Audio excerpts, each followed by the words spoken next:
Amém. Paz do Senhor, tudo bem com vocês?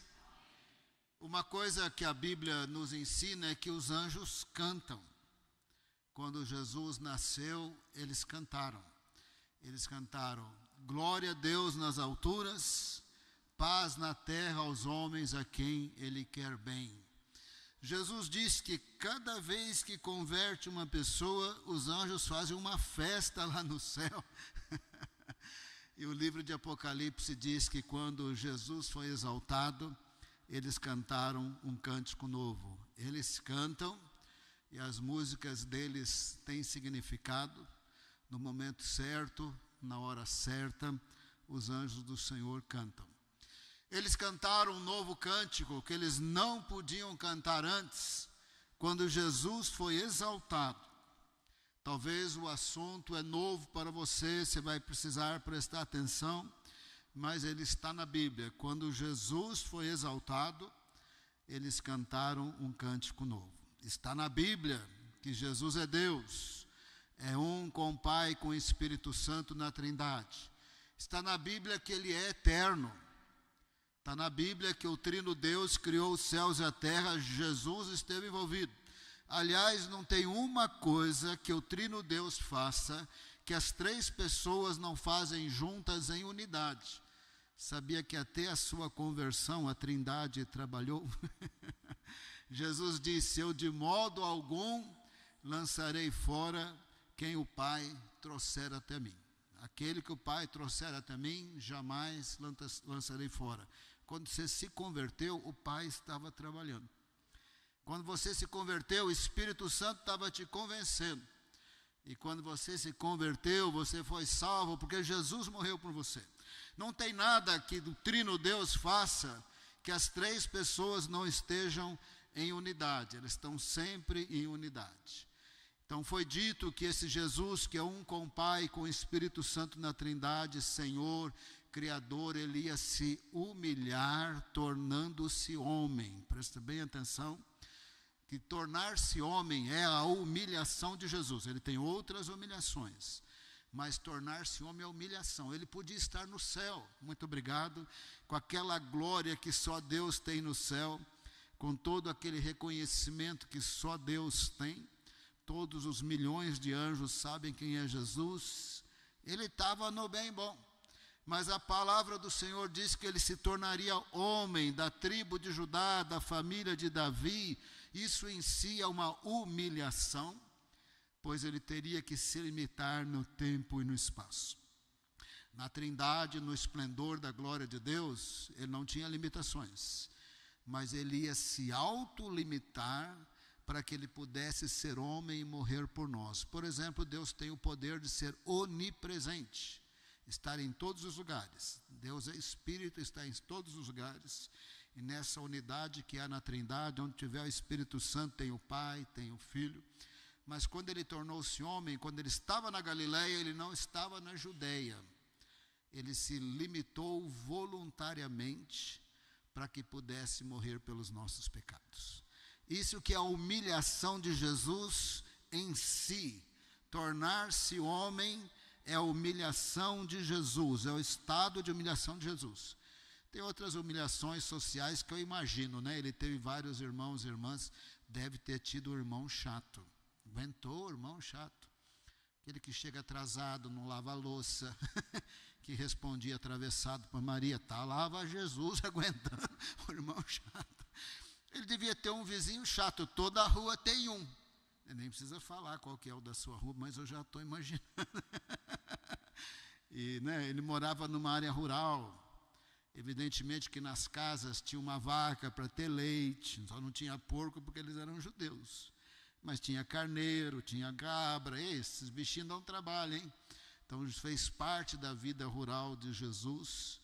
Posteriormente teve os menosprezos dos fariseus, dos judeus, e o ódio do Império Romano contra ele. Para você ter uma ideia, conforme ele ficou famoso, Herodes Antipas, tinha mais de um Herodes, tinha o Herodes Agripa, eles não gostavam muito de Jesus. Presta bem atenção, quando você lê os evangelhos, ele não entrou em Tiberíades.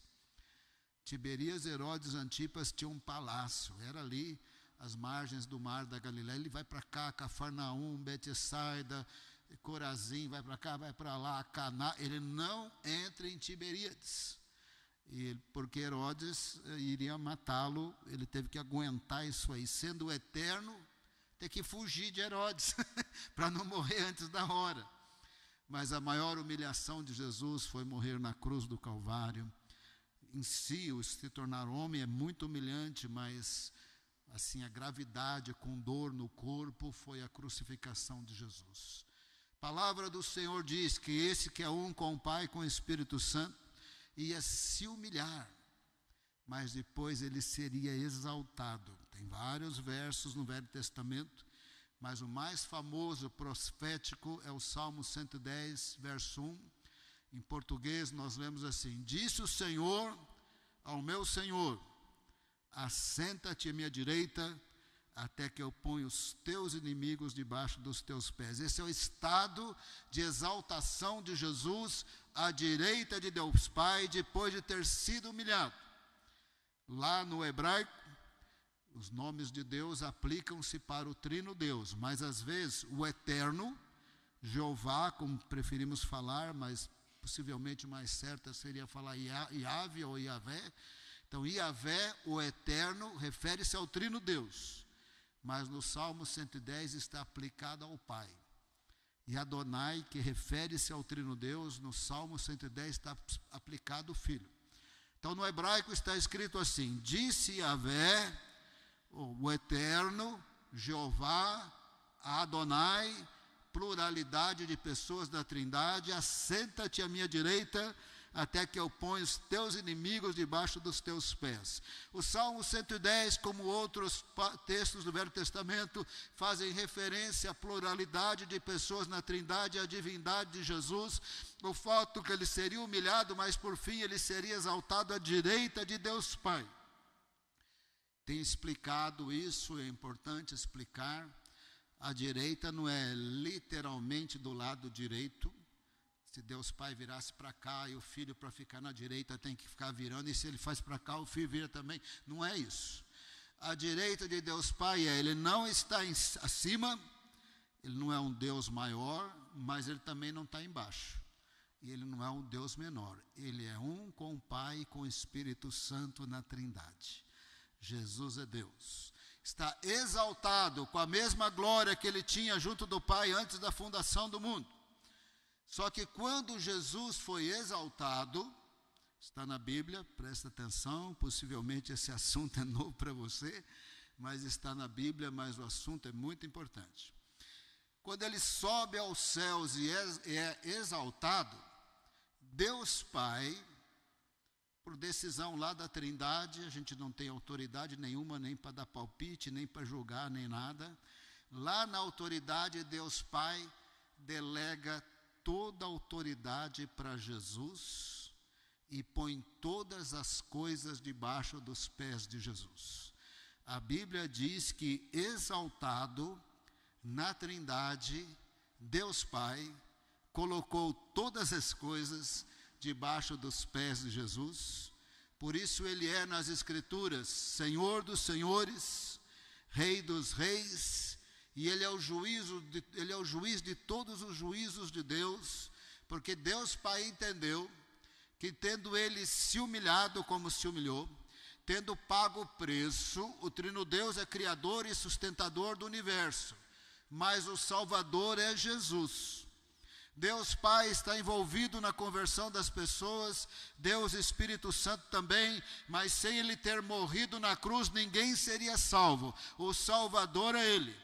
E Deus Pai entendeu que deveria delegar a Jesus toda a autoridade para ser Rei dos reis, Senhor dos senhores, e a Bíblia diz que todo principado, potestade, soberania, os reis da terra, a história, os juízos de Deus, está tudo debaixo dos pés de Jesus. Ele age em unidade com o Pai e com o Espírito Santo. É isso que a Bíblia diz, que exaltado foi-lhe dada toda a autoridade nos céus e na terra, e ele funciona em unidade. Quando o Pai deu toda a autoridade, o Pai e o Espírito Santo não ficaram debaixo dos pés de Jesus. Está tudo debaixo dos pés de Jesus, menos Deus Pai, menos Deus Espírito, e ele exerce essa autoridade em unidade. A Bíblia também diz que quando ele trouxer o reino de Deus à sua plenitude, quando ele eliminar todo o mal, acabar com a morte, a turminha que vai para o lago de fogo, vai para o lago de fogo, e a turminha que vai para Nova Jerusalém, vai para Nova Jerusalém, quando chegar à plenitude do reino de Deus, Jesus vai devolver toda a autoridade para Deus Pai, e o Trino Deus será tudo em todos. Ele continuará sendo Rei, continuará sendo Deus, Senhor, em unidade com o Pai, como Ele é agora em unidade com o Pai, mas quando Ele consumar toda a obra de salvação e redenção, Ele vai devolver o poder, a autoridade, sobretudo para Deus Pai, e Ele continuará exercendo também, porque na Trindade tem unidade, mas Ele fará isso em unidade com o Pai. Pastor Silas, o senhor não está sonhando? Será que o pastor Silas comeu feijoada? Não, está escrito. 1 Coríntios 15, 27, se possível acompanhe aqui na tela, se você enxergar de longe, 1 Coríntios 15, 27, falando de Deus Pai, 1 Coríntios 15, 27. Porque Ele, Deus Pai, sujeitou todas as coisas debaixo dos seus pés, dos pés de Jesus. E quando diz que todas as coisas lhe estão sujeitas, certamente exclui aquele que tudo lhe sujeitou. Deus Pai está excluído. Deus Espírito Santo também está excluído. Deus Pai sujeitou todas as coisas debaixo dos pés de Jesus, mas quando diz que todas as coisas lhe estão sujeitas, certamente exclui aquele que tudo lhe sujeitou. Deus Pai não está debaixo dos pés de Jesus, nem Deus Espírito Santo, mas todo o resto está. Não sobra uma formiguinha, um elefante, um asteroide, não sobra nada. Está tudo debaixo dos pés de Jesus. Tudo debaixo dos pés de Jesus. E Ele exerce essa autoridade em unidade com o Pai e com o Espírito Santo. Em plena unidade. Ele é o Senhor dos senhores, o Rei dos reis. E por que foi assim? Porque na Trindade eles resolvem lá, o problema não é nosso. Não dá palpite na vida dos outros, menos ainda na Trindade. Deus Pai resolveu que Ele se humilhou, Ele pagou o preço, Ele é o Salvador, o Redentor, Ele quis delegar e delegou. Por isso que Jesus, quando aparece para os discípulos na Galileia, depois de ter aparecido na Judeia, a primeira coisa que Ele disse, porque Ele já estava exaltado com toda a autoridade, nessa unidade na Trindade, Ele disse: toda a autoridade me foi dada no céu e na terra. Ide, portanto, e façam discípulos de todas as nações. Por isso que quando Ele aparece nesse encontro tão importante na Galileia, a primeira coisa que Ele diz é: toda a autoridade me foi dada no céu e na terra. Ele estava dizendo: eu que mando agora. O que eu tinha que sofrer na cruz eu sofri, eu que mando agora. Quando Ele tornou-se homem, Ele não sabia o dia, a hora que Ele ia voltar. Agora Ele que manda, Ele sabe tudo. No momento certo, nós vamos ver, não é hoje, Ele vai abrir os 7 selos, nós vamos ver os 7 selos de uma vez. Ele tem toda a autoridade sobre o calendário de Deus. Ele tem toda a autoridade sobre os juízos de Deus. No capítulo 1 de Apocalipse, Ele é chamado soberano sobre os reis da terra. Ele é o juiz dos juízos de Deus. Ele é o Senhor de tudo. Ele sabe o calendário, Ele sabe o dia, Ele sabe a hora. É Ele que vai mandar abrir selo, é Ele que vai abrir selo, é Ele que vai dar ordem, vai tocar trombeta. Ele é o Senhor dos senhores, o Rei dos reis. E quando Ele foi exaltado, os anjos pararam para cantar um novo cântico. 1 Coríntios 15, 28 é o próximo verso, só para mostrar que não foi questão de comer feijoada, foi questão que eu li a Bíblia mesmo. 1 Coríntios 15, 28. 1 Coríntios 15, 28. Quando, porém, todas as coisas lhe estiverem sujeitas, agora na plenitude do reino, a turminha os bodes vai separar o bode das ovelhas, os bodes vão para onde tiver que ir, as ovelhas vão para Nova Jerusalém.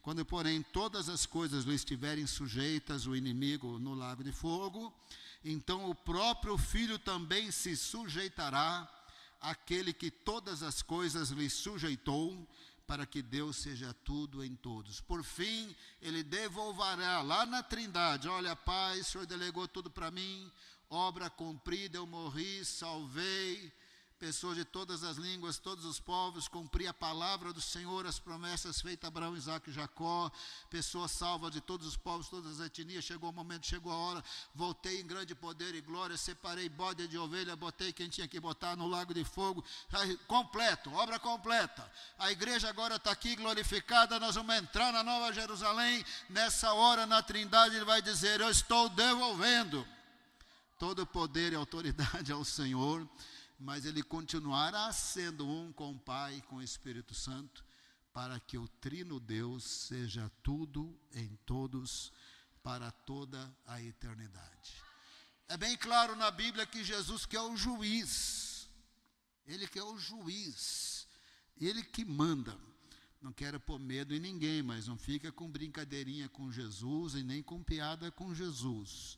É ele que manda nos céus e na terra. Pode brincar com quem você quiser, não brinca com o Trino Deus e nem com Jesus. Nós daremos conta das nossas palavras frívolas. Eu tenho dó de gente que na internet está fazendo piada com as coisas de Deus e com as coisas de Jesus, com os dons espirituais. Quem manda é Jesus. Estou com dó deles. Eles não sabem com quem que eles estão mexendo, com quem que eles vão prestar conta, né?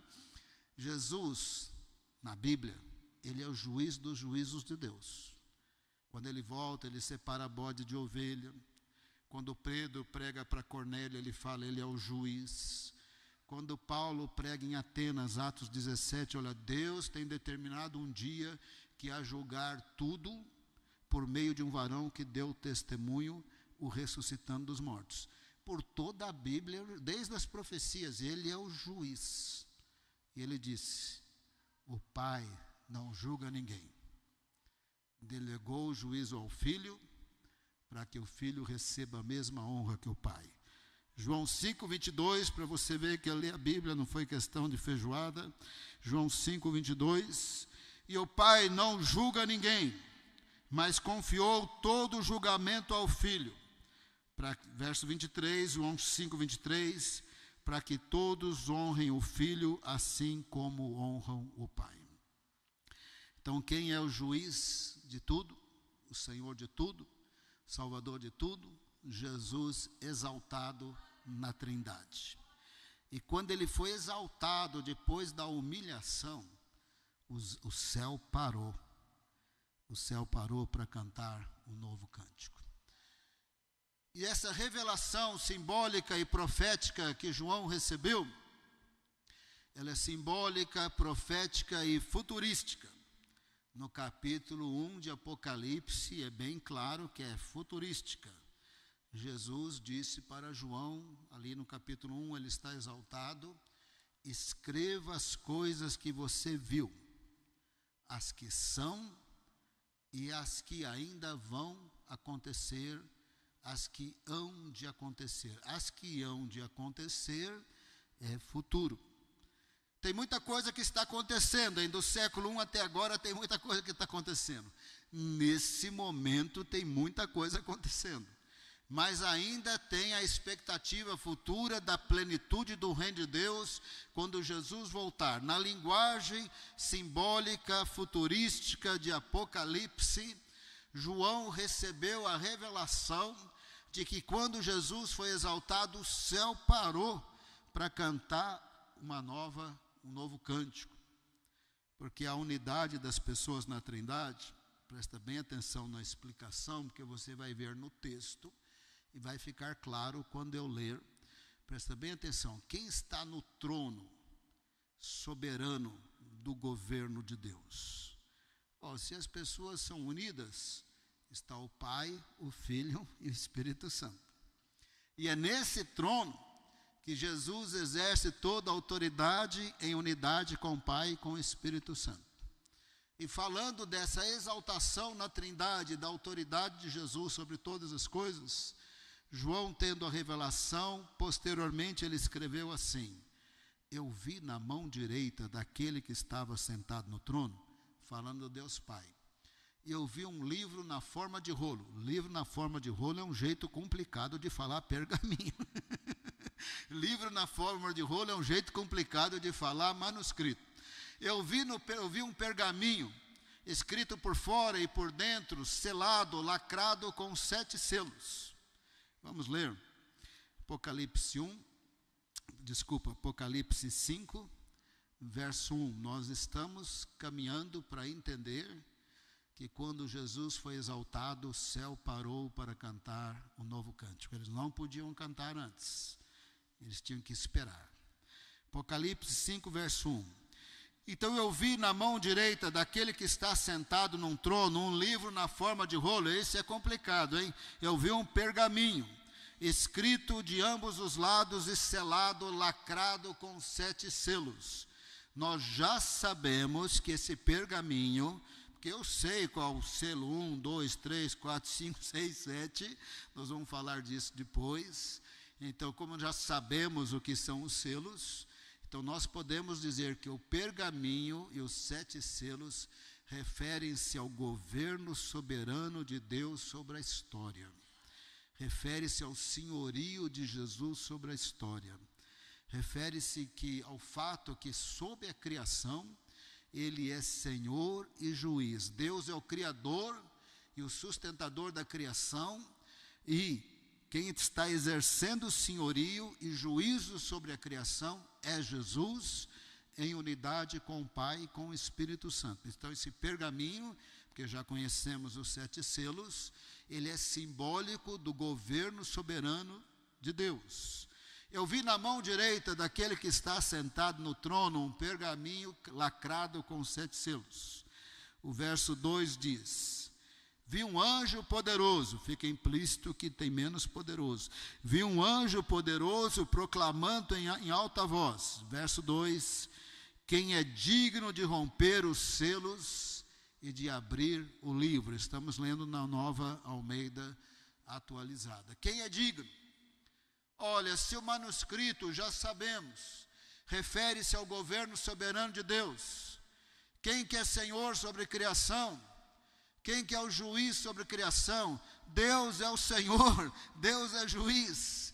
Quem é o Criador? Deus. Quem que é o sustentador? Deus. Quem que recebeu toda a autoridade sobre a criação e juízo? Jesus. Sobra um, tirando Deus não vai sobrar um. Quem que é digno de ser Senhor sobre a criação? Tirando Deus não sobra um. Quem é digno de exercer juízo sobre a criação? Tirando Deus não sobra um. Então o verso 3 diz assim: mas não havia ninguém, nem no céu, nem na terra, nem debaixo da terra, que pudesse abrir o livro ou sequer olhar para ele. De todos os anjos, arcanjos, serafins, querubins, 4 seres viventes, ninguém podia pegar o manuscrito, o pergaminho e romper os selos. Porque das criaturas que estão no céu e as criaturas em pecado que estão na terra, e debaixo da terra, o mundo dos mortos, não tem ninguém que possa ser Senhor da criação de Deus e juiz da criação de Deus. Essa pessoa só pode ser Deus. E como já estamos falando, a pessoa que é o Senhor, o juiz é Jesus, ele vai fazer isso em unidade com o Pai e com o Espírito Santo. Verso 4, por algum motivo, que eu não quero dizer, porque não sei, João não percebeu que Jesus que manda mesmo. Ele andou com Jesus, Jesus ressuscitou, Jesus falou que tinha toda a autoridade, mas deu um branco em João, estava arrebatado em espírito, vendo aqueles anjos, tudo ali, deu um branco nele. Verso 4, eu chorava muito, porque não se encontrou ninguém que fosse digno de abrir o livro e de olhar para ele. Claro, das criaturas de Deus, pode ser o mais santão que tiver no céu, ele não pode exercer autoridade sobre a criação, ele não pode exercer juízo sobre a criação. O Senhor é Deus, e o Senhor dos senhores e o Rei dos reis é Jesus, o resto está tudo debaixo dos pés dele. E ele faz isso em unidade com o Pai e com o Espírito Santo. Não tem um bonzão fora Jesus. E não tem ninguém melhor do que o Trino Deus, pronto e acabou. Mas deu branco em João. Verso 5 diz, um dos anciãos, daqueles 24 anciãos que eu falei no último sermão que preguei em Apocalipse, estamos fazendo uma playlist, né? Então, não vou explicar quem são eles agora, eu já expliquei, ouve lá, depois eu vou mandar a playlist para você. Verso 5, então, um dos anciãos me disse, não chore. Eis que o leão da tribo de Judá, raiz de Davi, venceu para abrir o livro e os seus 7 selos. Então um dos anciãos falou, olha, sabe o Messias da tribo de Judá, da família de Davi, ele venceu, ele é digno. Ele é digno. Olha, a criação, ele fez parte da criação, ele faz parte do sustentar a criação, mas ele é o salvador da criação. Quando Deus restaurar todas as coisas, é por causa dele que ele vai restaurar todas as coisas. É porque ele morreu naquela cruz que o Senhor vai restaurar todas as coisas. É por causa dele. Mas ao falar leão da tribo de Judá, ele estava citando a bênção de Jacó sobre Judá. Jacó abençoou Judá dessa maneira. Judá, você é um leãozinho, com uma leoa dormindo. Quem que é corajoso de acordar a leoa? Ninguém tem coragem. De Judá não se afastará o cetro, o bastão, símbolo de poder e autoridade dos reis. De Judá nunca se afastará o bastão de poder e autoridade, até que venha Siló, o enviado, ou o pacificador, e a ele todos os povos da terra obedecerão. Eles obedecem agora quando 1 bilhão de pessoas confessam Jesus como Senhor e Salvador, pessoas de todos os povos e etnias. E um dia, na hora do esplendor da glória de Deus, no juízo de Deus, toda a boca confessará e todo joelho se dobrará e reconhecerá que Ele é o Rei dos reis, o Senhor dos senhores. Então, Jacó, ao abençoar Judá, profetizou sobre a vinda de Jesus e deixou claro que ele seria Rei dos reis, Senhor dos senhores, para todo sempre. E já estava profetizando que ia nascer na tribo de Judá, ia se humilhar no tempo, no espaço, tornando-se homem na tribo de Judá, na família de Davi, mas se humilhou, mas venceu. Quando ele tornou-se homem sem pecado, foi tentado como qualquer outro homem, não pecou, venceu o pecado, o diabo e a morte, imaculado ele morreu naquela cruz. Porque ele é um com o Pai e o Espírito Santo. Sabe quem morreu naquela cruz? O Criador morreu pelas criaturas. Sabe quem morreu naquela cruz? O Eterno morreu por aqueles que não tinham vida eterna. Sabe quem morreu naquela cruz? O Santo, o Eterno, o Poderoso, o Criador, morreu naquela cruz por aqueles que não tinham salvação e nem jeito de se livrarem dos seus pecados. Então um dos anciãos disse, olha, não chore. Vou brincar aqui, mas depois lá no céu o João pode puxar minha orelha. Tinha que sacudir o João. João, mas você está chorando por quê? Você não sabe que é Jesus que manda. Falou, não chore, o leão da tribo de Judá, a raiz de Davi, venceu para abrir o livro os seus 7 selos. Ele é o soberano sobre a história. Ele é o soberano sobre os reis da terra. Ele é soberano sobre o calendário de Deus. Ele é soberano sobre o juízo de Deus. Ele sabe tudo sobre tudo nesse momento. E as nossas orações estão diante do trono de Deus por causa do sangue de Cristo. Mesmo fracos, porque estamos em Jesus, somos fortes. Mesmo envelhecendo, ficando doente e morrendo, tem vida eterna, porque é o sangue dele que nos purifica de todos os pecados. Então o cenário mudou. Verso 6. Depois vi um cordeiro, um arnion. Depois vi um cordeiro que parecia ter estado morto, em pé, no centro do trono, cercado pelos 4 seres viventes e pelos anciãos. Ele tinha 7 chifres, 7 olhos, que são os 7 Espíritos de Deus enviados a toda a terra. De repente a cena muda. E João diz, olha, eu vi um arnion. Sabe que o arnion é um cordeirinho mais fraco de todos. Sabe, talvez acabou de nascer, vai andar, está tropicando. Sabe, aquele cordeirinho acabou de nascer. Qualquer cordeiro é muito fraco diante do predador. João 1:29 diz assim, eis o cordeiro de Deus que tira o pecado do mundo. Lá a palavra para cordeiro é amnos. Qualquer cordeiro é muito frágil, mas aqui o arnion é o frágilzinho de todos. Eu vi num trono um cordeirinho, mas pensa um cordeirinho bem frágil, bem sem condições. Ele estava no centro do trono. Parecia que ele tinha estado morto, mas ele é o eterno. Ele tinha 7 chifres, 7 olhos, que são 7 Espíritos de Deus. O arnion significa que ele humilhou-se no tempo e no espaço. Ele é o leão, todo o poder, toda a autoridade, mas ele se humilhou no tempo e no espaço para morrer por nós.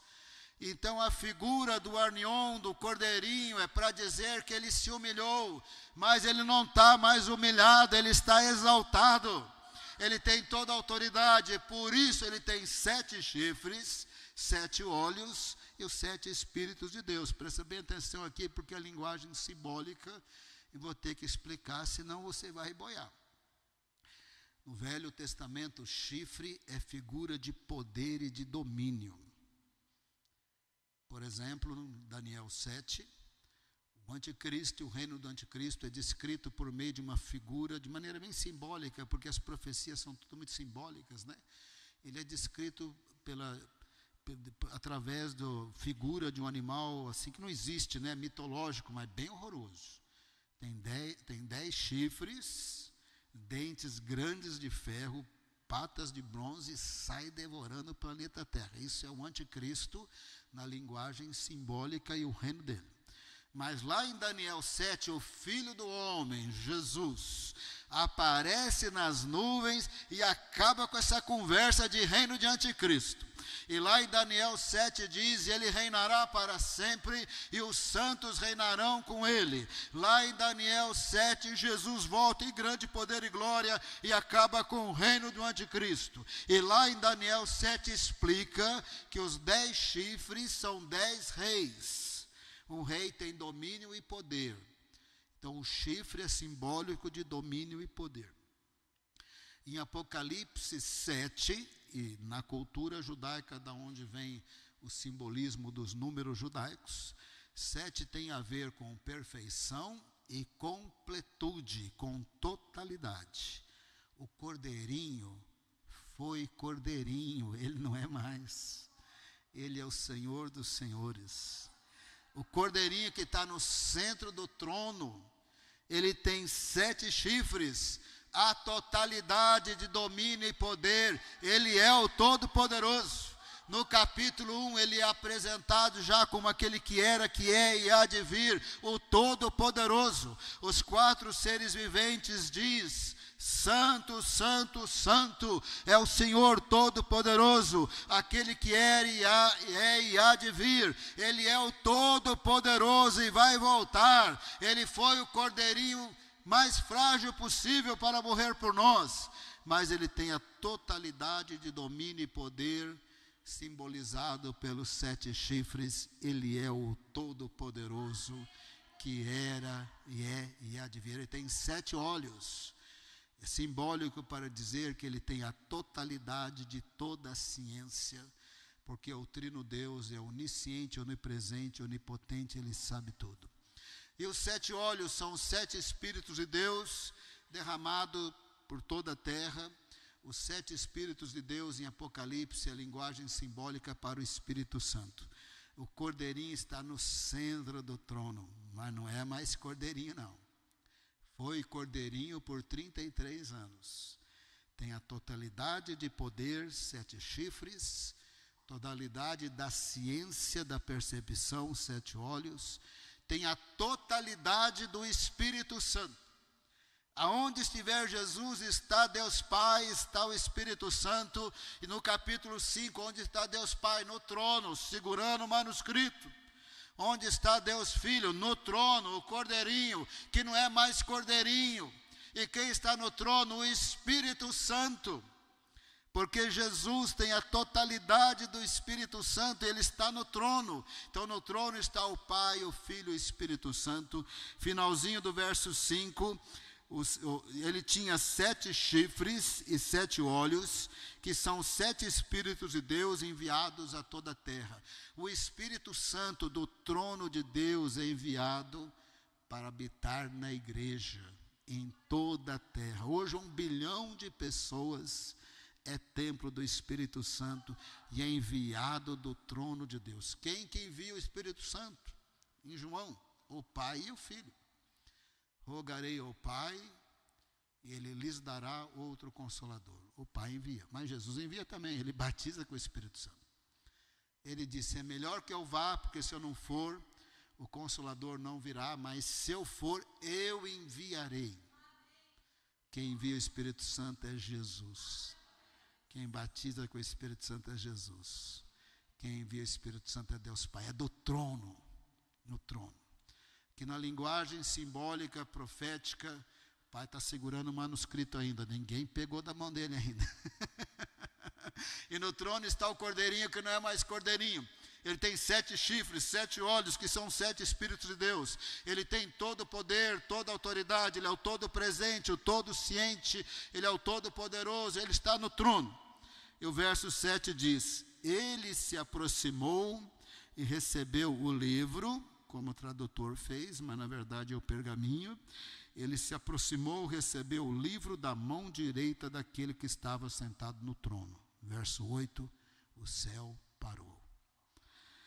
Verso 8, ao recebê-lo, os 4 seres viventes e os 24 anciãos prostraram-se diante do cordeiro, do Arnion, do cordeirinho, que não é mais cordeirinho. Cada um deles tinha uma harpa e taças de ouro cheias de incenso, que são as orações dos santos. Quando lá na Trindade, Jesus exaltado à direita de Deus Pai, e Deus Pai nessa unidade que há na Trindade, resolveu delegar a Jesus todo o poder, toda a autoridade sobre a criação. Ele é o Senhor dos senhores, o Rei dos reis, o juiz dos juízes de Deus. Ele não faz isso independente do Pai e do Espírito Santo. Ele deixou claro que ele não faz uma vírgula independente. Eu só faço aquilo que eu vejo o Pai fazendo. Mas ele tem todo o poder, ele tem toda a autoridade, foi delegado a ele, e acabamos de ler que aquele que pôs todas as coisas debaixo dos pés de Jesus não colocou a si mesmo, nem Deus Pai, nem Deus Espírito Santo está debaixo dos pés de Jesus. O Pai, o Filho e o Espírito Santo estão no trono. O Pai está no trono segurando o manuscrito, o cordeirinho está no trono, do trono sai o Espírito Santo sobre toda a terra. No trono está o Pai, o Filho e o Espírito Santo, e foi delegado a Jesus todo o poder, toda a autoridade, mas agora o Pai entendeu que, tendo ele se humilhado, era para entregar toda a autoridade, e entregou. Quando ele recebe o manuscrito, os 7 selos, é o jeito simbólico de dizer: o Pai entregou a Jesus todo o poder e toda a autoridade. Quando ele aparece lá na Galileia, ele diz: toda a autoridade me foi dada no céu e na terra. Porque ele tinha pego o manuscrito. Evidentemente que isso é linguagem simbólica, eu nem sei Se literalmente tem esse rolo lá no céu, talvez nem tenha, mas é o jeito simbólico de Deus falar, olha, o Senhor, o poderoso, o Rei dos reis, o soberano sobre os reis da terra, o Senhor do calendário de Deus, é Jesus. Foi delegado a Ele na Trindade, Ele faz isso em unidade. Então o céu parou. Os 4 seres viventes estavam falando lá em Isaías, santo, santo, santo é o Senhor dos exércitos, a terra toda está cheia de sua glória. Lá em Apocalipse eles estão falando no capítulo 4, santo, santo, santo é o Senhor Todo-Poderoso, o que era, o que é, o que há de vir. Quando ele recebe todo o poder e autoridade, eles param. Isaías diz que eles têm 6 asas, nem sei se é literal de tanto simbolismo, mas em Isaías eles têm 6 asas, 2 cobrem os olhos, 2 cobrem os pés, 2 voam, dizendo santo, santo, santo. Mas agora eles pararam de falar, se prostraram diante do Arnion, que foi o cordeirinho, que não é mais cordeirinho. Tem os 7 chifres, totalidade de poder, os 7 olhos, totalidade de percepção. Tem o que são os 7 Espíritos de Deus, totalidade do Espírito Santo. Ele não é mais esse cordeirinho, ele é o leão da tribo de Judá. Ele é o Todo-Poderoso, o Senhor de tudo. Os serafins pararam de falar santo, santo, santo, e se prostraram diante do Senhor de todas as coisas. Os 24 anciãos pararam, se prostraram diante do Senhor de todas as coisas. Eles tinham nas mãos harpa e uma taça de ouro simbolizando as orações dos santos. Quer saber, irmão? Nossa oração chega no trono, no trono daquele que manda. Mas a gente não entende tudo, tem hora que parece que ele está demorando demais, parece que ele não responde, tem hora que parece que ele não cura, mas quando a gente está com Jesus, a gente está bem, irmão. Ou vivo ou morto, nós estamos bem. Porque a hora que nós morrermos, nós vamos para a presença de Deus. E as nossas orações estão lá diante dele, daquele que manda nos céus e na terra, e ele sabe o que ele está fazendo. Então eles param e se prostram, e os anjos desconfiam. E está acontecendo um negócio. Os serafins pararam de falar santo, santo, santo. Está todo mundo ajoelhado. E os anjos param também. E de maior silêncio. O céu parou quando Jesus foi exaltado. O verso 9 diz que os serafins, os 4 seres viventes, e os 24 anciãos cantaram um novo cântico que eles não podiam cantar antes. Por isso que ele é novo. Verso 9, e eles cantavam um cântico novo. Tu és digno de receber o livro e de abrir os selos. Sabe o que significa isso? O Senhor é digno de ser o Senhor dos senhores, o Rei dos reis. O Senhor é digno. O Senhor é digno. Não só porque criou nessa unidade que há na Trindade, não, mas é porque além de ter criado, o Senhor se humilhou para regenerar aquilo que for possível regenerar.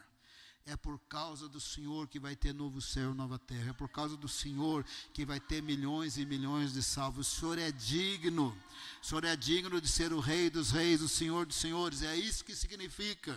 Não é o Senhor é digno, pegou o manuscrito. É muito mais do que isso. O Senhor é digno de ser o Senhor da história e de abrir os selos. O Senhor é digno de reinar. O Senhor é digno de reinar para o todo sempre. O Senhor é digno.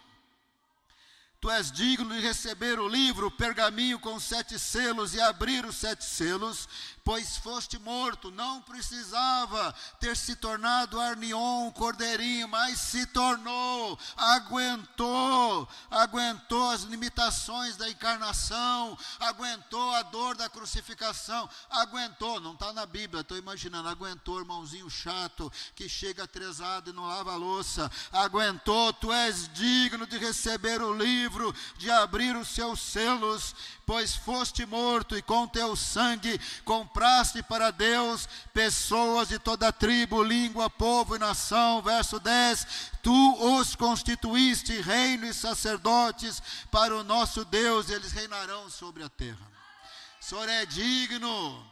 Se o Senhor não faz o que faz, ninguém está salvo. Se o Senhor não faz o que faz, não tem restauração de todas as coisas. Se o Senhor não faz o que faz, ninguém vai voltar para o jardim do Éden.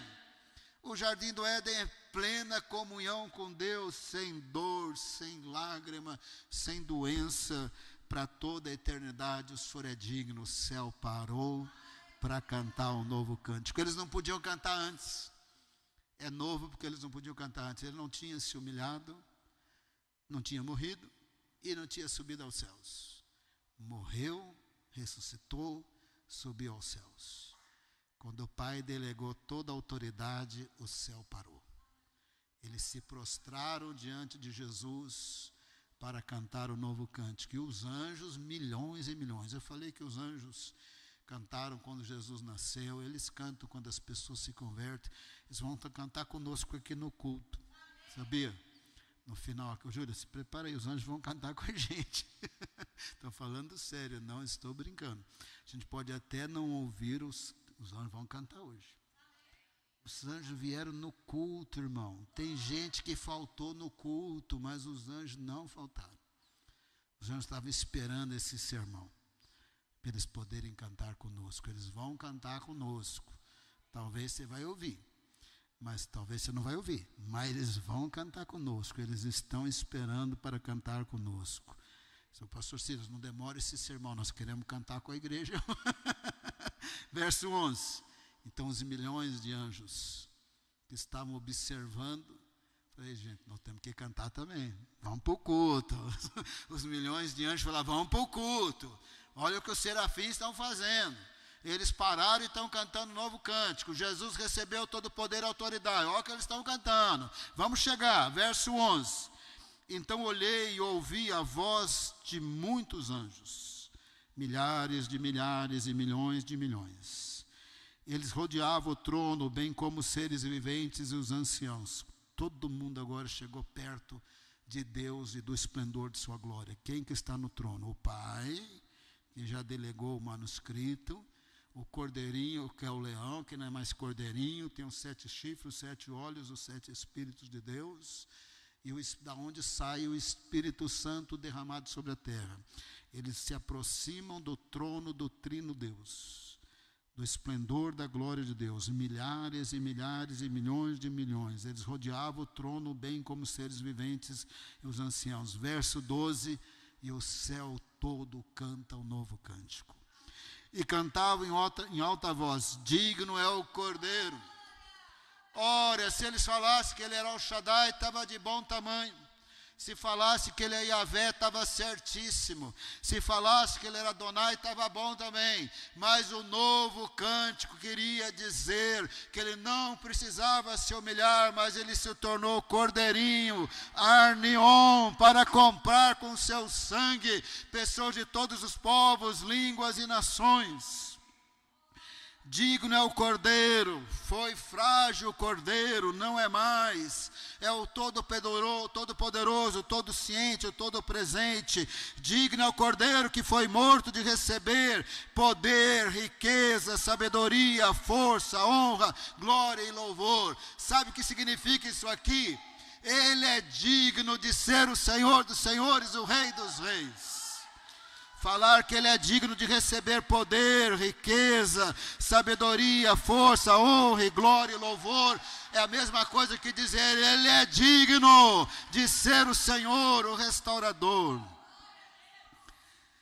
O verso 13, evidentemente que isso é simbólico, diz que toda a criação entra no culto também e começa a cantar, mas tenho certeza que leão não canta e nem zebra, mas é o jeito de dizer que a criação também glorifica a Deus, porque exemplifica o seu poder e a sua divindade. Verso 13, depois ouvi todas as criaturas existentes no céu, na terra e debaixo da terra e no mar, e tudo que neles há, que diziam, aquele que está sentado no trono, e ao Cordeiro, outra vez, o Arnion, que não é mais Arnion, seja o louvor, a honra, a glória, o poder para todos sempre. Os 4 seres viventes disseram amém. E os anciãos prostraram-se e adoraram. Aqui em Apocalipse nós vimos Jesus em glória no capítulo 1. Nós vimos ele mandando um recado para as 7 igrejas, que representam a totalidade das igrejas. Nós vimos que as palavras eram duras, mas tudo que ele quer é nos levar para a sala do trono. Nós vimos que no capítulo 4 ele levou João para a sala do trono, e agora nós vimos que na sala do trono é delegado todo o poder e autoridade a Jesus, e o céu para cantar um novo cântico. Mas o capítulo 6 e 7, o Cordeiro está em plena execução do seu poder e autoridade. Ele vai abrir os 7 selos. Tudo o que está acontecendo na terra, irmão, que a gente fala, onde está Deus? É porque Deus está no trono, é que está acontecendo. Tem selo que significa morte, é porque ele está no trono. Tem selo que significa guerras, é porque ele está no trono. Tem selo que significa pragas, porque ele está no trono. Ele é o juiz de Deus sobre a criação de Deus que está em rebeldia e o mundo que jaz no maligno. Mas vai chegar uma hora que vai ter um louvorzão, porque os milhões e milhões de salvos vão receber corpos celestiais e vão cantar com os anjos de Deus. Vai chegar uma hora que ele vai enxugar toda lágrima. Vai chegar uma hora que vai ter sinais cósmicos, ele vai voltar em grande poder e glória. Vai chegar uma hora que os reis da terra que andam matando crente por aí vão morrer de medo quando ele aparecer nos céus e trazer o reino de Deus, o seu esplendor e glória. No próximo sermão, seja lá quando for que eu pregar, nós vamos ver os 7 selos de uma vez, o Cordeiro, o Leão, em plena autoridade sobre a terra, sobre a história, sobre o calendário de Deus, aproximando-se a hora que ele vai voltar em grande poder e glória, porque nós estamos nos dias que o Evangelho está chegando em todos os povos, tribos, línguas e nações. Quando eles cantaram no verso 9, pois foste morto e com teu sangue compraste para Deus. Ei, está comprando, hein? Pessoa de toda tribo, língua, povo e nação, está comprando. Continua comprando. E nós estamos vivendo nos dias que ele vai terminar de comprar pessoas de todas as etnias e vai voltar em grande poder e glória. Eu gosto de oração barulhenta, mas hoje nós vamos orar meio assim, crente geladeira, sabe? Topou? Vocês querem fazer barulho? Vamos orar crente geladeira hoje. Vamos ficar em pé? Não, vocês querem gritar ou geladeira? Hoje nós vamos no estilo geladeira. Crente geladeira. Quando eu estiver orando, faz a sua oração também, faz sua oração silenciosa. Jesus é o Senhor dos senhores, o Rei dos reis. Coloca a sua vida diante do Senhor. Se tiver alguma coisa para consertar, conserta na sua cabeça e não fala em voz alta. Se o vizinho ouvir, ele vai contar para todo mundo os seus pecados. Quando você estiver orando, ore em voz baixa, confesse os seus pecados, sem ninguém saber, hein? Porque senão todo mundo vai contar para todo mundo. E você se coloque na presença de Deus. Se em algum momento você sentir liberdade, fala aleluia, glória a Deus. Mas se não sentir também, não fala nada. Mas lembra que ele é o Senhor dos senhores, o Rei dos reis. Lembra que quando ele foi exaltado, o céu parou e nós vamos louvar Jesus daqui a pouco. Vamos louvar o Senhor. E os anjos do céu vão cantar conosco. Eles querem você participando do culto aí e do louvor. Amém? Quando eu estiver orando, fique na liberdade do Espírito Santo. Quer orar baixinho, ora baixinho. Quer clamar, clama. Quer chorar, chora. Coloque-se na presença de Deus. Senhor Jesus, muito obrigado. O Senhor não precisava ser Arnion, o Senhor não precisava ser Cordeirinho, mas o Senhor escolheu morrer por nós. O Senhor disse, ninguém tira a minha vida, eu a dou e a tomo de volta. O Senhor escolheu morrer por nós. O Senhor escolheu estar em submissão ao Deus Pai. Deus amou o mundo de tal maneira que enviou o seu Filho unigênito, para todo aquele que nele crê não pereça, mas tenha vida eterna. O Senhor escolheu morrer por nós. O Senhor escolheu tomar a nossa culpa naquele Calvário. O Senhor escolheu morrer a nossa morte para que nós fôssemos perdoados e tivéssemos vida eterna. Se tiver alguém nos ouvindo em casa e mesmo aqui hoje na igreja, que ainda não abriu a boca para falar, eu quero o Senhor como Senhor e Salvador de minha vida, que nesse momento essa pessoa receba Jesus. Que essa pessoa fale: entre na minha vida. Eu quero o Senhor como meu Senhor e Salvador. Perdoa os meus pecados. Dá-me vida eterna. Que o teu Espírito Santo, que trabalha para que a pessoa encontre Jesus, que Deus Pai trabalha também. Trabalha, Senhor. Pai, Filho e Espírito Santo, trabalha. Essa é a hora do Senhor trabalhar e trazer pessoas para Jesus. Essa é a hora do Senhor convencer pessoas. Essa é a hora do Senhor quebrantar o teu povo, se houver necessidade de arrependimento de pecado. Essa é a hora do teu povo ouvir a tua voz. Essa é a hora do teu povo sair da igreja na plena paz do Espírito Santo, para uma semana cheia de trabalho, no mundo de uma sociedade sem Deus, vazia do Espírito Santo. Essa é a hora do teu povo sair da igreja em plena paz. É a hora do teu povo conseguir colocar a cabeça no travesseiro e dormir por causa da paz de Jesus, e levantar com muita força para trabalhar, para ser sal da terra e luz do mundo. Essa é a hora do Senhor atrair-nos para a tua presença. É a hora do Senhor colocar temor, para parar com as brincadeirinhas com o nome de Jesus, com a Bíblia, com as coisas de Deus. Tu és o Senhor dos senhores, o Rei dos reis, e o céu para adorar o Cordeiro, para dizer que Ele é digno. Essa hora do Senhor nos ajudar na nossa pequenez, para que nós possamos louvar o Senhor junto com os teus anjos. Essa é a hora do Senhor quebrantar nossos corações, nos santificar, nos ungir. Do trono o Espírito Santo é derramado. Essa é a hora do Senhor derramar o Espírito Santo, para que o teu povo faça diferença na face da terra, que sejam usados para a honra e glória do nome de Jesus. Essa é a hora do Senhor glorificar o teu nome. Obrigado, Senhor, porque um dia nós teremos corpos celestiais, e um dia nós vamos entrar nesse culto aí, Senhor. Um dia nós vamos entrar no culto das regiões celestiais, com os milhões e milhões de anos. Um dia eles vão cantar conosco lá no céu. Eles cantaram quando nós nos convertemos. Eles cantam nos cultos conosco, e os anjos do Senhor vão cantar conosco nesta noite, enquanto o Senhor estiver curando o teu povo e derramando o teu Espírito Santo nessa noite.